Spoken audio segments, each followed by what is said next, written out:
It's a vibe check right here from my boy Ruben. Yeah, that's Ruben. Like the sandwich.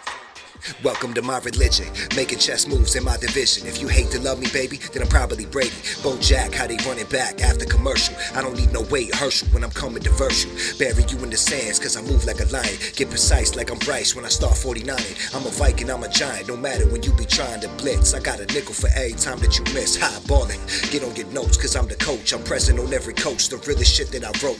What would you give for the pages in my playbook? The holes in my defense, but I don't got no weakness. Vision when I draft a pick. Come on, so let's politic. One thing that we know the same, everybody love this game. We went from plaguing in parks to gladiators. We came to see who the greatest, from the fans to the players. Hey, how's it going, everybody? I'm back, ranting with Ruben. Sorry, I've been gone a few days. Unfortunately, tis this season, right? Everybody's sick this season, and you have to add me to that. But I'm feeling better now. My New York Giant news makes me feel better. Some of the updates that I'm getting, some of the updates that I'm reading. So before we get started, I just want to go over today's an update on the New York Giants organization, some of the moves they've made, and maybe a couple opinions, a couple rants on my part. Again, it's not like I'm the most knowledgeable guy in the world, and I'm here for the specific people that love getting information about our team and just don't have the time. You know, busy with life, taking care of children, working, doing things of that nature. You don't have the time really to look and check things up, and that's what I'm here for. As I've said in the past, and I'll say it again, this is what I'm here for. I will be back. I will always be on, and I'm here for updates. So today, starting with the New York Giants organization, before we get started with that specifically, I want to give a brief opinion. Again, just a brief opinion. Hopefully I don't get killed with this.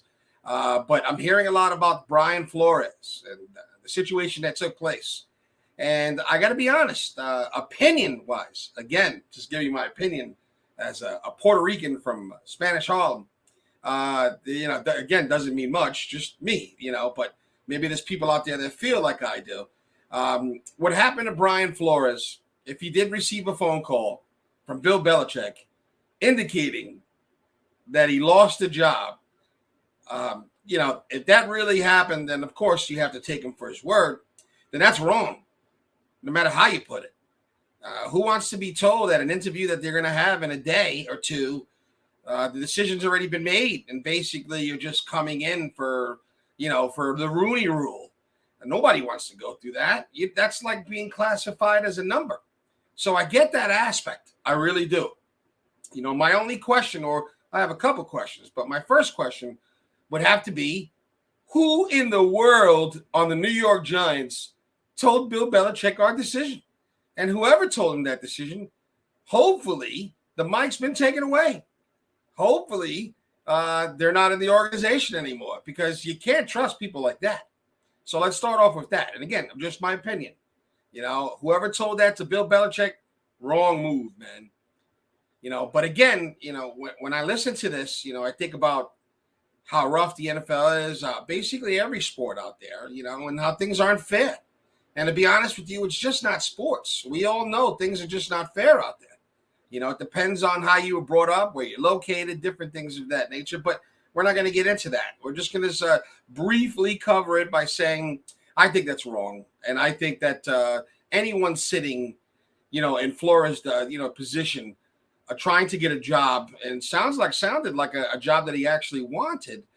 Trying to get a job and interview, and prior to the interview, he gets a call from Bill Belichick thinking he's speaking to the other, guy. Who does that? How does Bill Belichick call him and say, hey, Brian, you got the job. Congratulations. I heard the Giants love you. And, and Brian Flores is like, hold on, wrong guy. I'm Brian Flores, not Brian DeBoe. And so, again, just think about that. Just think about sitting in that position. How would you take that? And to be honest with you, I think it's wrong. Now, do I think the New York Giants, and I can only speak for the New York Giants in my opinion, do I think we should lose draft picks for this situation? No. Do I think that we should lose anything, to be honest with you? Fined? No. And again, maybe I'm a little biased, but also, how do you validate, Bill Belichick knowing what decisions we made? How do you know it wasn't just a rumor that he heard? That's possible. Think about it. He knows somebody in the Giants organization says, I think. So Bill Belichick took it as he's got it, But again, we don't know. We're not on these calls. We don't know exactly what's happening. But again, I just think that when it's all said and done, the Giants really shouldn't be penalized in this situation. I think the Giants actually, when I hear people say, is this a racist organization? I just think that's crazy. When you consider that Jerry Reese was our GM for almost 10 years. He was our GM for the New York Giants, one of the few organizations, one of the first organizations that had an African-American general manager. Like that in itself should speak for itself. We let him run the entire organization. And he has a lot of power. He had a lot of power during that time. And then we had Mark Ross right underneath him. So again, two highly skilled two positions that are important to our organization, and they're run by African Americans. So how can we say that the New York Giants are racist? I don't see how that's possible. Again, I'm a little biased maybe because I'm a New York Giants fan, but I also recall having Jerry Reese all these years, and even with having Jerry Reese not hitting draft picks after the third round. I mean, let's be honest. The years that we had him as our general manager, our first picks, our second picks, first round, second round, they hit, which typically most GMs are supposed to hit. They should be successful players. But everyone else also knows that a third round pick is just as vital. And if you look at Jerry Reese, his history drafting with the New York Giants, we couldn't get anybody to play after the third round. Anybody third round and beyond, it was very difficult for them to not only not be a starter, but a contributor on the New York Giants. Now, don't get me wrong. We did have some flashes here and there where you had a Victor Cruz that was undrafted. Thank God for Victor Cruz. But when it's all said and done, that didn't happen as frequent. And to be honest with you, think about it. Look at the draft picks, man. After the second pick in the second round, every year, the third round and beyond was a graveyard shift with Jerry Reese. Graveyard shift. No one. Give me one player that lasted a long time with us. Give me a player that was, that went to, we picked on the third round and beyond that we re-signed. All right. So all I'm just trying to say is when it's all said and done, I like Jerry Reese. I can't say I hated Jerry Reese. I'm just saying when I watched him as a fan, I realized he wasn't hitting on the third round and beyond, where most GMs, you have to at least hit the first, second, and third round. And it didn't happen. And he was our general manager because we gave our faith. We put our faith into Jerry Reese as an organization. I mean, look at Tiki Barber. Tiki Barber is a guy that's one of the greatest running backs in the Giants organization, in the history of their organization, yet has a bad relationship with the media in New York. Has done a couple things or said a couple things that have rubbed people the wrong way. But when it's all said and done, right now, spotlight's on the organization. And who's speaking up for us? It's number 21, Tiki Barber, the most opinionated Giants player I've ever seen. And yet he's coming to the Giants' defense. So I'm not a former Giants player, but I feel the same way. I'm here to their defense. I believe the Giants ran their organization as well as they could run it. I believe that, yes, we did make a mistake with Dave Gettleman. And more of that, to me, again, opinion-wise, is more free agency. When you look at Dave Gettleman's draft picks, honestly, if you put them toe-to-toe with Jerry Reese's, at least Gettleman had some third-round picks and beyond actually play. We've had some fifth-round, sixth-round, seventh-round players actually start for the New York Giants during Gettleman's time. However, when it came to free agency, man, did he drop the ball. And he did it every time. Every time we spent money, he would pick up a free agent that just didn't work out well. I mean, look at our big guy, Kenny Galladay this year. Even I was excited. 6'4" wide receiver. I'm sitting there like, this is what Danny Dimes needs. He needs a 6'4" wide receiver. What I didn't consider is that this is a 6'4" wide receiver that doesn't get much separation.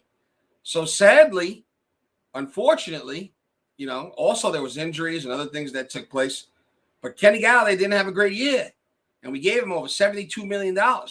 So again, a move that I would say by Gettleman just didn't work out as well. Even though we had hits like Blake Martinez, when you look at the ups and downs when it came to free agency, just didn't do too well.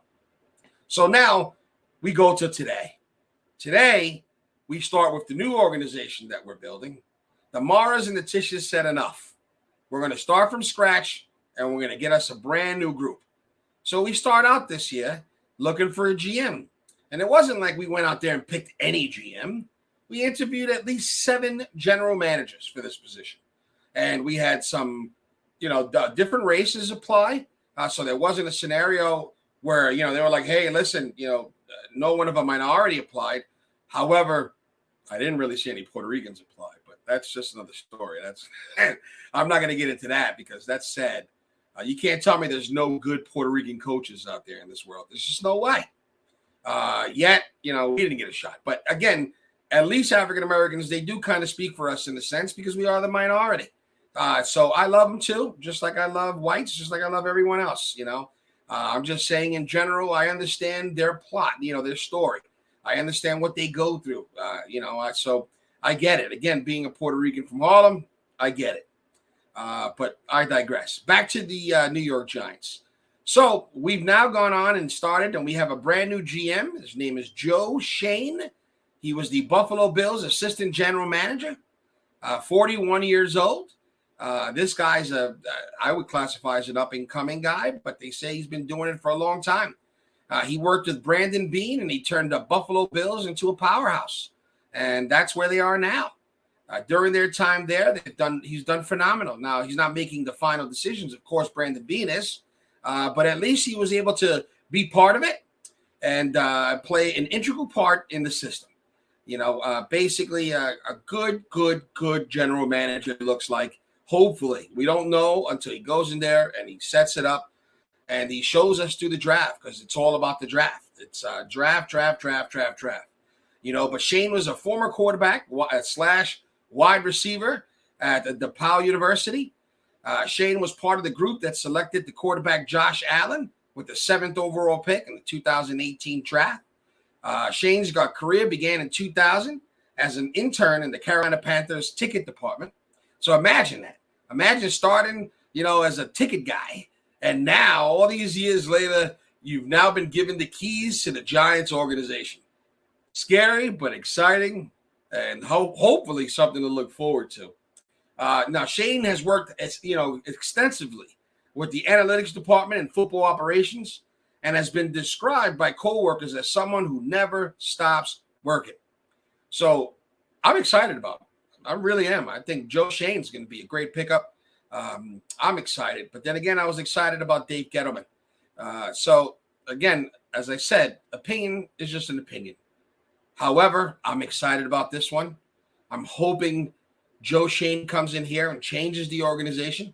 And it looks like in the time that he's been, he's already done that. He's made some changes, and we'll get to the next move. So his first move, basically, Joe Schoen, the new general manager of the New York Giants, went out there and got us a new coach. Unfortunately, Joe Judge was let go. I personally like Joe, but he wasn't getting the job done.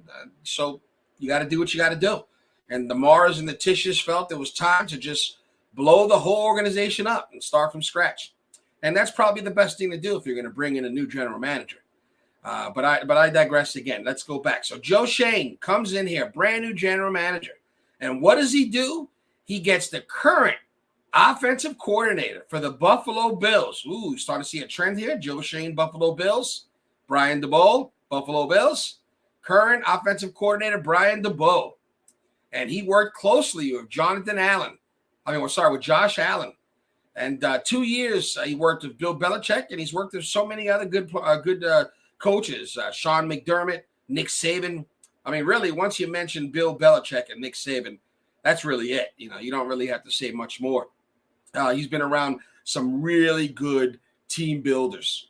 Okay, and let's see what he's able to do. So we have a brand new general manager from the Buffalo Bills. We have a brand new coach who's the offensive coordinator for the Buffalo Bills. again, the trend, as you can see, Buffalo Bills is becoming a winning organization again. And the Giants said, why not? That's another New York team. Let's go get some. So they did, and they were able to do that. All right, and then after that, Joe Schoen, after getting his brand new coach and getting us excited, he went out there and got Mike Kafka, the new offensive coordinator from the Kansas City Chiefs. And again, another guy that's worked closely with a very talented player. He's helped mentor Patrick Mahomes. So a little trend again there. It's not the same team. It's not the Buffalo Bills. But as you can see, as Mars said in the past, we've done everything to make Danny Dimes' life tough. Danny Jones' life tough. So what do? They bring in Brian DeBoer, a coordinator that's worked well with Josh Allen. And now they bring in a new OC, and he's helped mentor Patrick Mahomes. So if you see, they're really trying to help Danny here. This is it, baby. This is your time, Danny Dimes.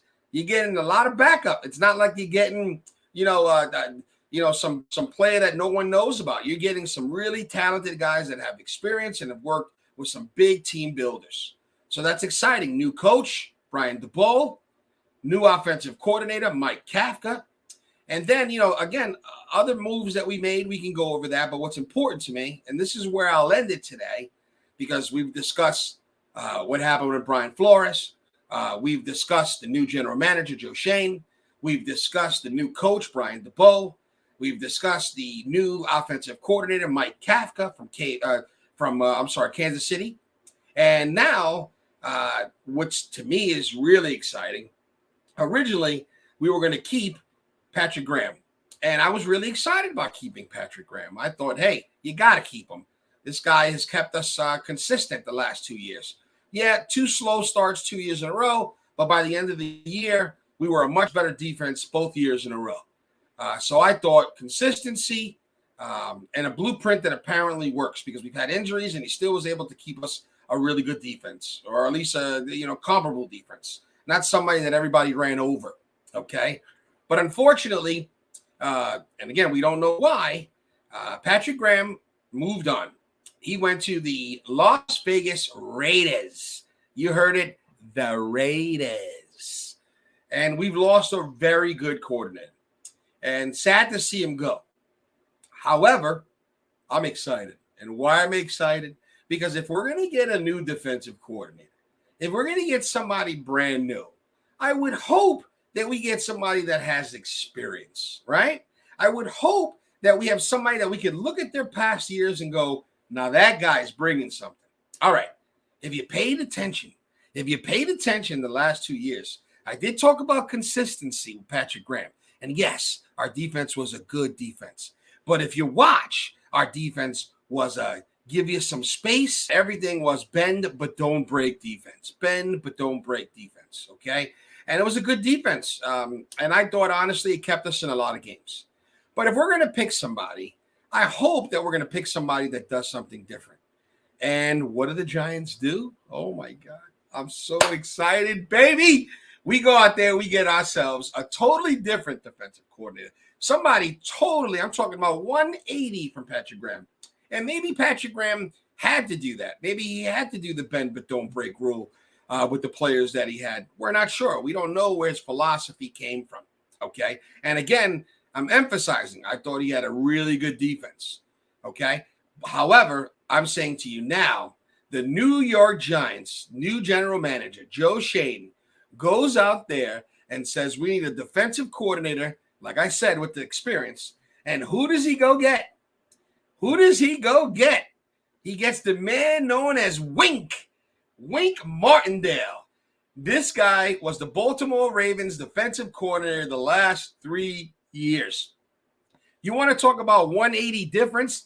This is a blitz guy, okay? Now, excuse me. I'm sorry to be so excited about blitz, especially when you can see, when you consider what happened with the Bengals against, the Ravens defense this year. But again, you have to consider there was a lot of injuries that took place, okay? But when you consider all of that and you just watch them play, this team was great. In 2018 and 2019, they were first So 2018 first in blitz percentage at 39.6%.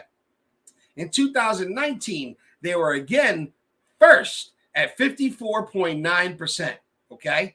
And in 2020, they were first at 44%. And then 2021, and you would think with all the injuries, you would say, they're not going to be high. They're not going to continue blitzing. They have to change up their scheme. Nope, not a wink. They came in sixth, so they dropped from first to sixth at 31.1%. Not much of a drop off considering all the injuries that happened. But when you look at Don Wink, Martindale, you get a history of blitz happy. They call him a blitz maestro. He has a blitz heavy defense ranked in the top 3 in the NFL from 2018 to 2020. Okay. The Ravens ranked number 1 in the NFL in fewest yards at 307.8 yards a game, and points per game at 18.2 points per game.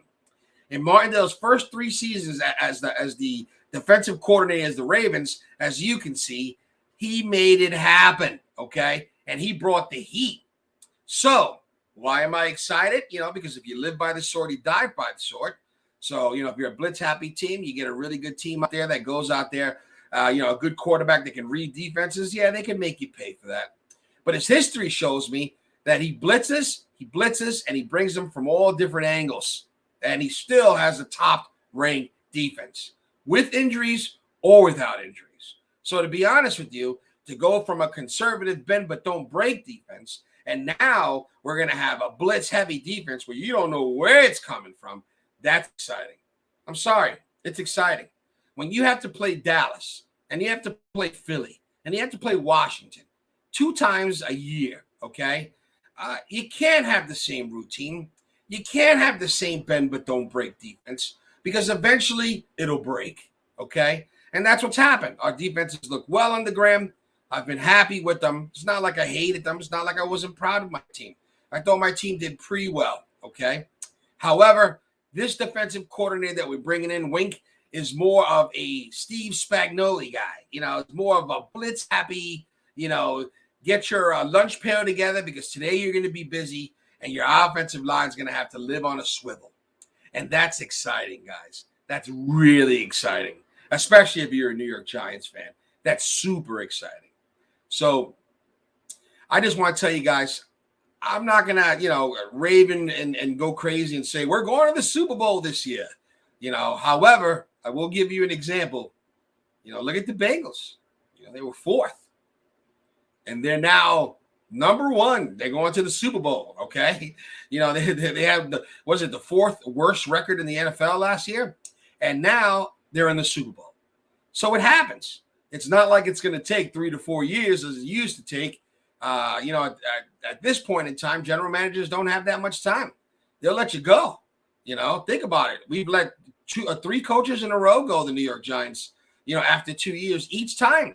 You know why? Because patience is at a minimum. You know why? Because there is parity in football. You never know who's going to win. And now you take away Brady, and come on, you definitely don't know who's going to win. It could be anybody's ball, baby. It could be anybody's year. So we can hear Dallas Cowboys go, this is our year. This is our year. And we've been hearing that ever since, Coolio was the number 1, a Fantastic Voyage was the number 1 song on the radio. That was the last time the Dallas Cowboys made the playoffs and did anything.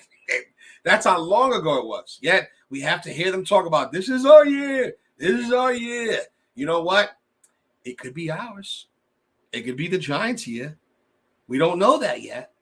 But with some of these changes, you got to get excited. Well, hopefully you're going to get excited. I know I am.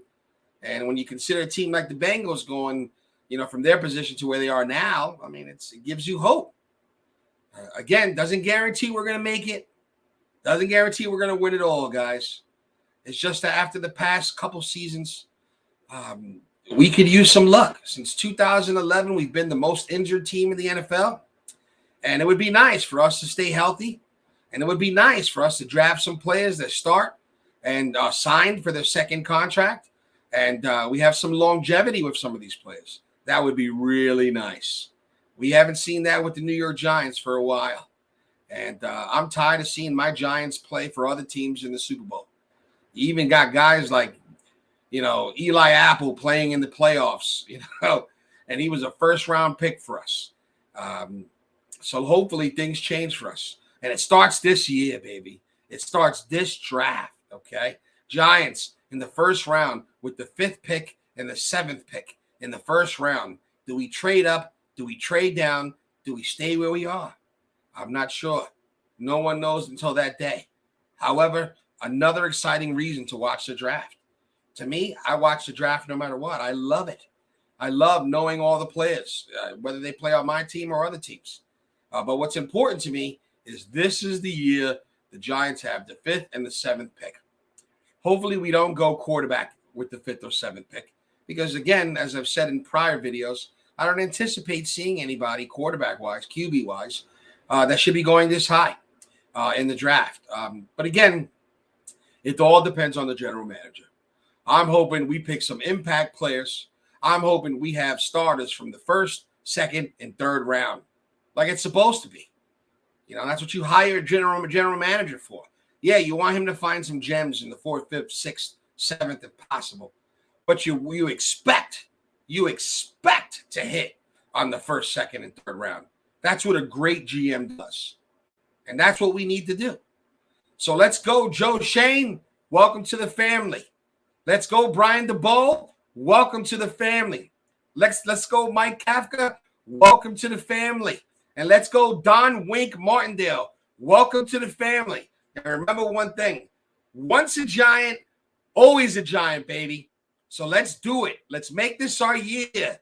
If the Bengals could do it, why can't the New York Giants? All right, everybody. As always, thank you if you're watching. And again, if you don't have time and you need some updates, I'm here for you. Ranting with Ruben, baby. Always here to give you the information. It's God a vibe bless check you all, right here from and my I boy hope you have a Ruben. great weekend. Thank you. Yeah, that's Ruben, like the sandwich. Welcome to my religion, making chess moves in my division. If you hate to love me, baby, then I'm probably Brady. Bo Jack, how they running back after commercial. I don't need no Wade Herschel when I'm coming to verse you. Bury you in the sands, cause I move like a lion. Get precise like I'm Bryce when I start 49.